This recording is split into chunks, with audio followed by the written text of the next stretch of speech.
The debate over the Kennewick Man has been a very sensitive and complicated issue. I use the word sensitive because the Native Americans felt that their remains were their ancestors and as a result was meant to be buried back into their homeland.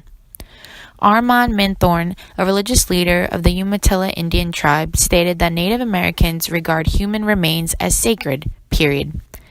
The Umatillas, along with 4 other tribes, claim that any man who lived along the Columbia River 9,000 years ago had to be their ancestor. With that said, the Indians found it disrespectful and against their religious belief for the skeletons of their ancestors to be poked and pried at by scientists. Considering that they so strongly believed their ancestors were the first to inhabit this land, there was no need to study the Kennewick Man for new discoveries. I can definitely understand the argument of the Indians, especially because this brings us back to the horrific situation seen in the 19th century. Franz Boas, along with many other scientists at the time, would savagely dig up Indian graves and decapitate the corpse in order to study their skulls.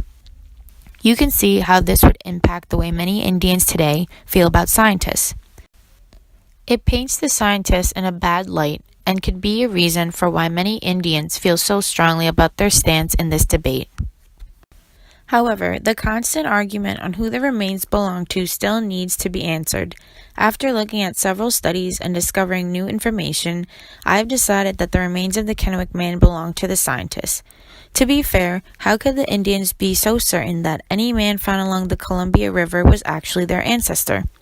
Sometimes, relying on your ancestors' teachings and remaining unsusceptible to further research or discoveries could keep one immobile to future advancements.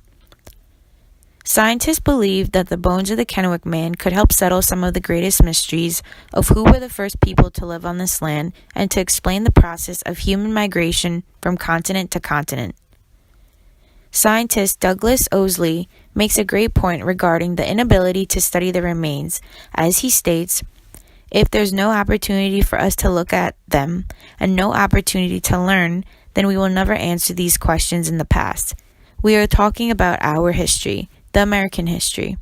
He also shared his morphology-based findings that indicated that the skeleton falls way out of the range of modern Native Americans, and may have been more closely related to groups such as the Polynesians. This leads to the possibility that other individuals could have lived on this land before the Native Americans. The Kennewick Man's remains could be studied and give scientists several clues.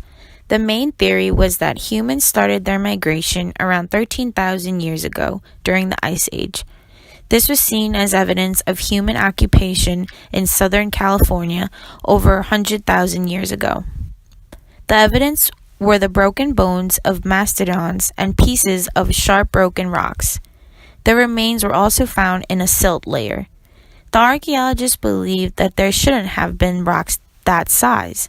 This made them hypothesize that humans must have brought them and used the rocks to break the bones of the mastodon's legs. This raised several questions about the migration of humans. It is believed that Americans walked through the ice-free passage onto the Great Plains. Most agree that the Paleo-Indian hunters had crossed from Siberia into central Alaska about 12,000 years ago. However, there is other evidence that suggests humans were already living on this continent well before that particular migration pathway. But with the ability to study the Kennewick Man's remains, we could answer these questions and discover the truth. Studying his remains could reveal what he ate, how he hunted, and most importantly, his DNA. All of these clues could ultimately tell the story of where he and the people before him came from and how they got here. Wouldn't it be great to discover who lived on this land thousands of years before us? That is the gift of science, giving us so many opportunities and possibilities. We can continue to make new discoveries every day and continue to learn more about how our world came about.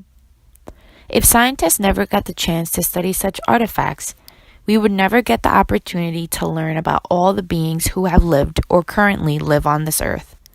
I believe that not just science, but the use of critical thinking, the act of simply asking questions, and the overall process of learning is what will help our society grow and flourish as a whole. As I mentioned earlier, I believe that the Kennewick Man should be a gift to scientists. Thank you for watching, and I hope you enjoyed it.